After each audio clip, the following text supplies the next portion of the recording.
Sore ini kami sampaikan terkait perkembangan perkara pengurusan perkara di Mahkamah Agung. Sebagaimana kita ketahui bahwa KPK telah melakukan penyidikan perkara tindak pidana korupsi berupa suap di dalam pengurusan perkara di Mahkamah Agung. Dan rangkaian penyidikan perkara tersebut, tersangka SD sudah kami sampaikan sebelumnya, dan kawan-kawan kurang lebih ada 13 orang sudah dilakukan penahanan oleh KPK.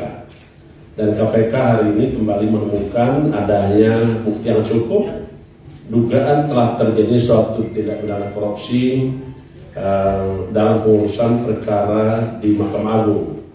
Langkah yang dilakukan oleh KPK adalah meningkatkan perkara tersebut ke tahap penyidikan dan menetapkan serta hari ini kita umumkan salah satu tersangka atas nama EW, Hakim Justisial Panitera Pengganti di Mahkamah Agung Republik Indonesia.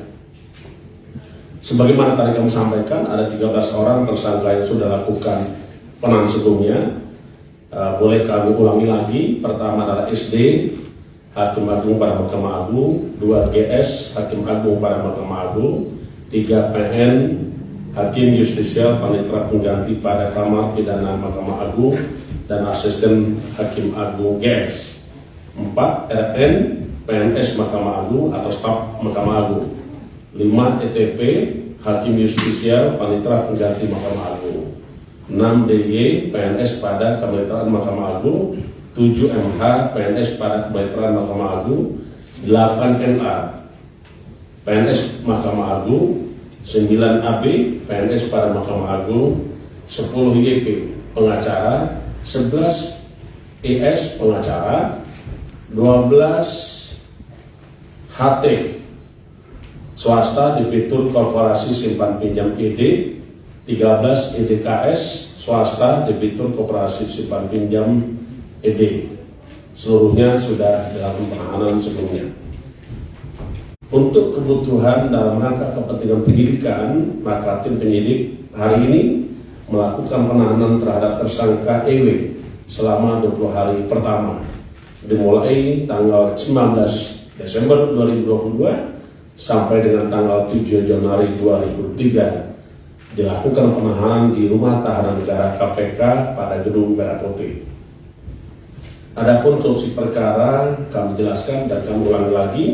Pertama adalah diawali adanya gugatan PKPU ke Pengadilan Negeri Makassar yang diajukan oleh PT MHJ sebagai pihak pemohon dengan Yayasan Rumah Sakit SKM sebagai termohon.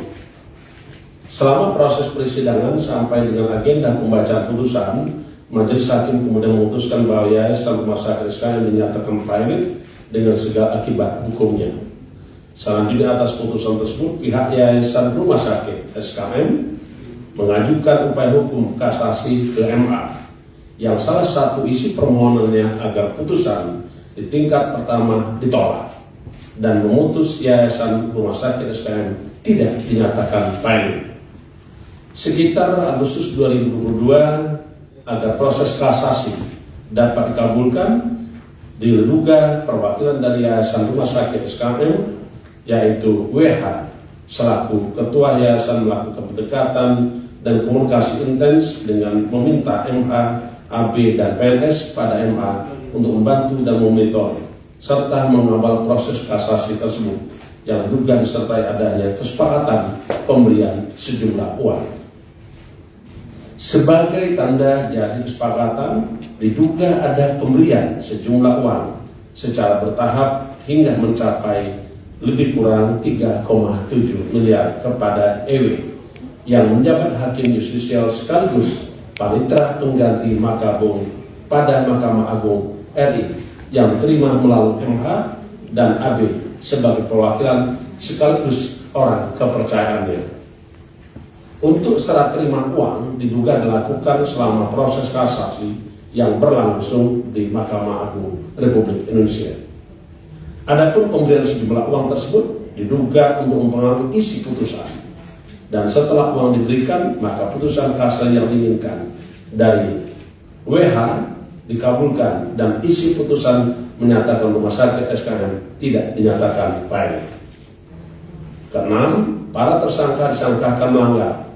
Saudara EW bersama-sama MH AD disangkakan melanggar pasal 12 huruf C atau pasal 12 huruf A dan pasal B kecil yaitu pasal 11 Undang-Undang 31 tahun 1999 tentang pemberantasan tindak pidana korupsi sebagaimana telah diubah dengan Undang-Undang Nomor 20 tahun 2001 tentang perubahan atas Undang-Undang 31 tahun 1999 tentang pemberantasan tindak pidana korupsi yaitu pasal 55 ke 1 ayat 1 ke 1 KUHP.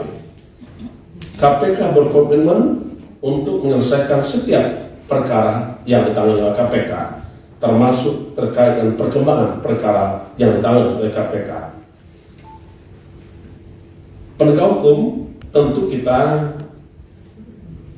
bersepakat setiap perkara harus kita tuntaskan secara efektif, efisien, dan merangka mewujudkan tujuan penegak hukum, kepastian hukum, keadilan, dan menimbulkan kemanfaatan. Terakhir kami ingin sampaikan bahwa korupsi di sektor peradilan ini tentu mencederai marwah penegakan hukum di Indonesia. Karena itu KPK tidak akan pernah berhenti hanya pada upaya-upaya penindakan saja. KPK terus melakukan upaya-upaya pencegahan melalui pengkajian dan pendidikan masyarakat supaya tidak terjadi tindak pidana korupsi. Saya kira demikian ingin kami sampaikan. Terima kasih. Kita sungguh berharap bahwa kita sama-sama memiliki mimpi